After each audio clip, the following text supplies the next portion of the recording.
Alors, bonjour tout le monde, contente de vous retrouver pour cette quatrième vidéo. Dans le fond, on est 5 jours après l'opération. J'ai subi, comme je vous avais dit dans les autres vidéos, j'ai un BRCA2, donc j'avais une grosse opération qui s'en venait, qui est le DIEP, qui veut dire en fait qu'ils enlèvent les glandes mammaires dans mes seins. J'ai subi une mastectomie et une reconstruction immédiate grâce au lambeau du bas de mon ventre. Donc, comme je vous avais dit dans la dernière vidéo, quelques jours après l'opération, c'est encore frais là, dans ma mémoire. Je vais vous parler un petit peu de ce qui s'est passé dans les derniers jours. Premièrement, dans le fond, c'est ça. Le DIEP, je l'ai subi à l'hôpital Pierre-Boucher à Longueuil. Je vais vous parler un petit peu de la journée en fait de l'opération.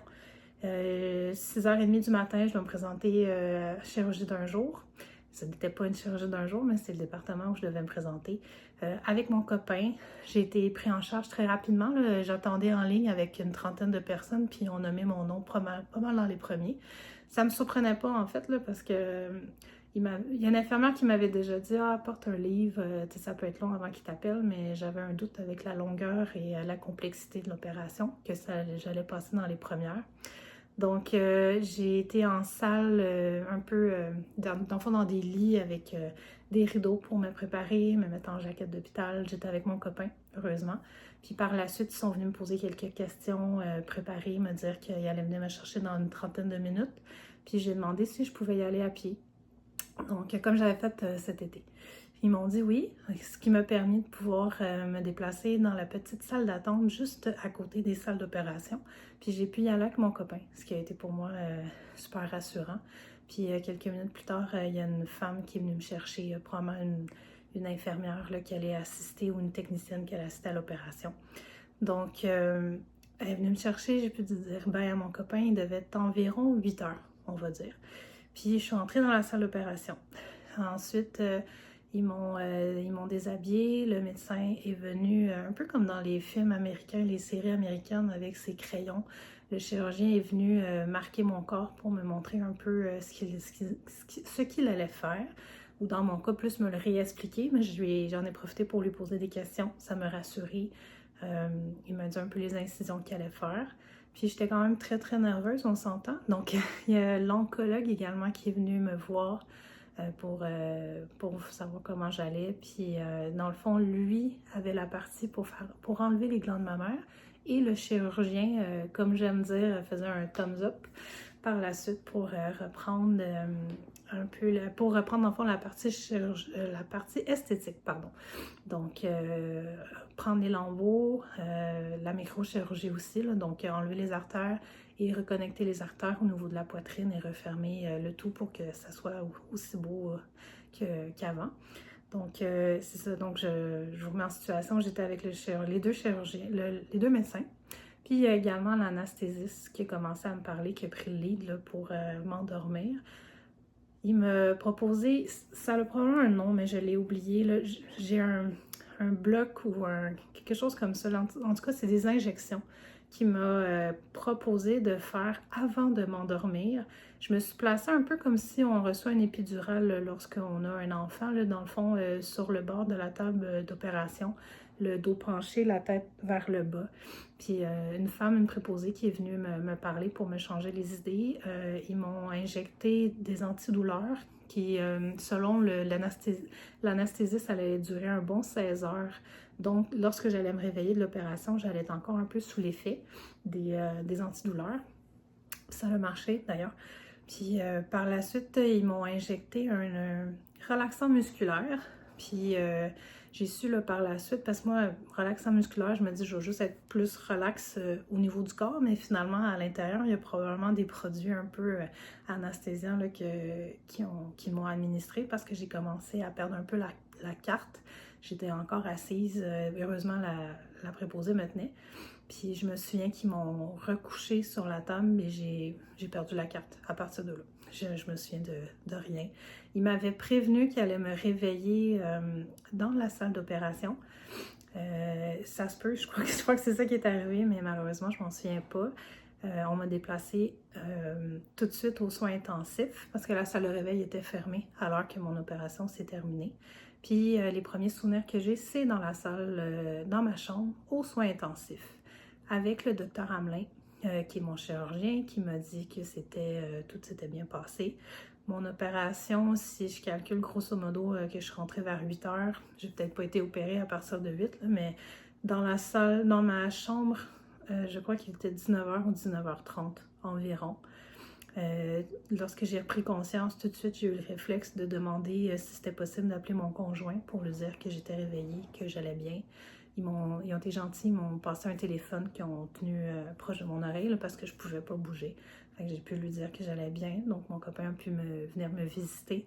Le gros avantage à Pierre Boucher des soins intensifs, c'est que les visites se font 24 heures sur 24. Donc, mon copain a pu venir me voir de 8h30 en fait 20h30 à 22h30 cette soirée-là. Fait que c'est pas mal ma journée, je vous dirais, d'opération. Par la suite, c'est ça, là, comme je vous dis, je m'ai réveillée tranquillement, mon copain est venu. J'étais encore sur l'effet de l'anesthésie, un peu plus les antidouleurs qu'il avait administré dans mon dos. Puis donc les premières heures se sont bien passées. Pendant la nuit, c'est là que la douleur a pris le dessus. Donc ils m'ont donné du Dilaudil, puis des Tylenol. Ça a été rock'n'roll, mais je m'en suis sortie. Les infirmières aux soins intensifs, c'est des amours, là. Il est vraiment très, très gentil. Puis sinon, je vous dirais que c'est ça, en étant le premier 24 heures après cette opération-là, pourquoi on est aux soins intensifs? C'est parce que les infirmières doivent venir vérifier la circulation sanguine, surtout celle des artères qui ont été déplacées. Avec un petit appareil là, qui me faisait un petit peu penser lorsqu'on faisait des échographies pour écouter le cœur du bébé. Donc, lorsqu'ils sont au bon endroit, ils entendent vraiment mon cœur, en fait, à travers l'artère. Donc, ils veulent entendre ça pour s'assurer que la connexion est toujours bonne, que le sang circule dans mes nouveaux seins, puis que la greffe va fonctionner. Donc, ça, c'est fait à tous les heures. Par la suite, je suis pluguée de partout, là. Ils peuvent vérifier mon rythme cardiaque, ma pression. Je me souviens pas de tout, là, mais ils vérifiaient vraiment tout.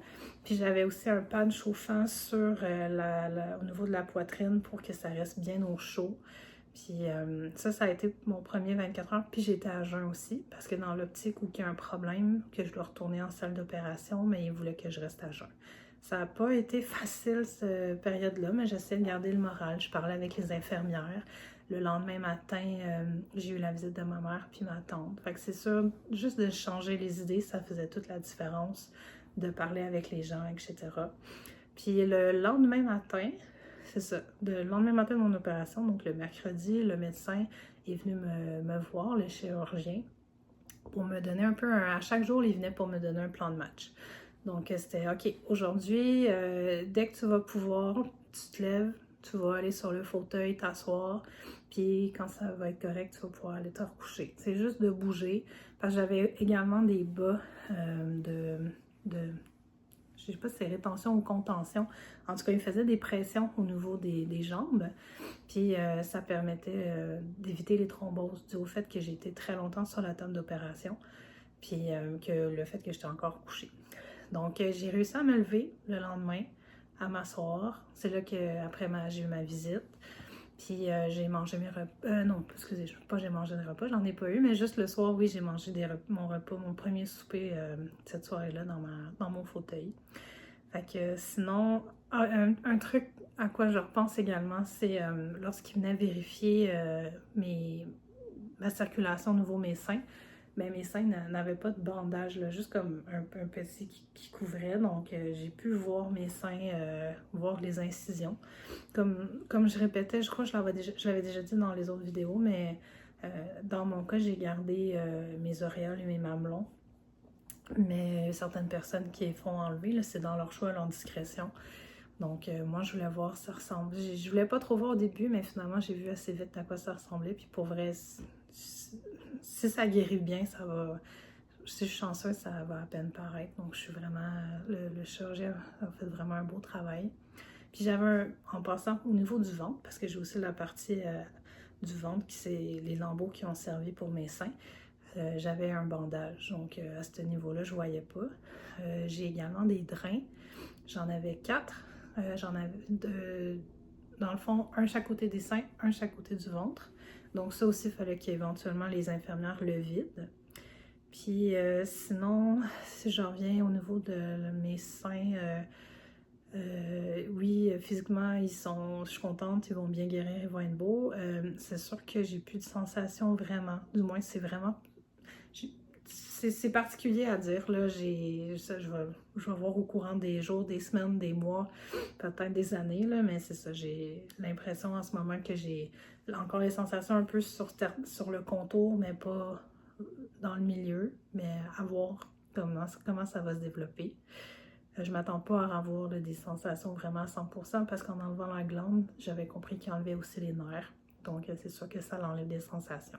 Au niveau du ventre, je crois que j'ai entendu dire, là, pour l'instant, c'est très engourdi. J'ai entendu dire que ça pouvait revenir. C'est pour ça qu'éventuellement, je vais faire des traitements là, pour des massages lymphatiques puis essayer de traiter les cicatrices, les adhérences pour augmenter mes chances. Fait que sinon, ça, comme je vous disais, le médecin qui venait faire des objectifs, ça a été ma première journée. La nuit, j'ai pris un petit peu plus de Dilaudil, ça m'a aidé à bien dormir, malgré que les infirmières là, venaient me voir à tous les 2 heures. Puis le lendemain, l'objectif du médecin, c'était, je m'a fait bien rire, il m'a dit maintenant tu peux gambader dans le corridor, mais bon, j'ai marché dans le corridor un bon 3 fois. J'étais quand même très fière de moi. Avec les Dilaudil, les Tylenol, ça se contrôlait quand même très bien. Puis aussi, tu sais, dans le processus, je fais juste un petit commentaire de écoutez-vous. Tu sais, le médecin il était du genre à dire non, tu sais, pas d'antidouleur, tu sais, non, tu sais, mettons les antidouleurs, ça constipe, là, je te donnerai pas rien pour ça, puis, tu sais, faut juste que tu marches, tu sais, puis, comment qu'il m'a si bien dit? C'est la douleur fait partie du processus de guérison. Fait que oui, je suis d'accord avec lui, parce que oui, j'avais des petites douleurs, des inconforts, mais je pouvais pas dépasser ça, tu sais, puis dans le sens que si on dépasse ça, on veut pas bouger parce qu'on a mal, mais le but c'est de bouger.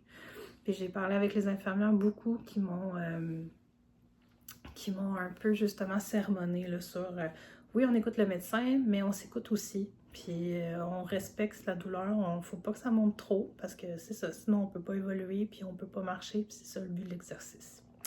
Donc sinon, comme je vous ai dit, en fait, c'est ça, j'ai eu mes objectifs du médecin à tous les jours. Il est venu me voir à tous les jours.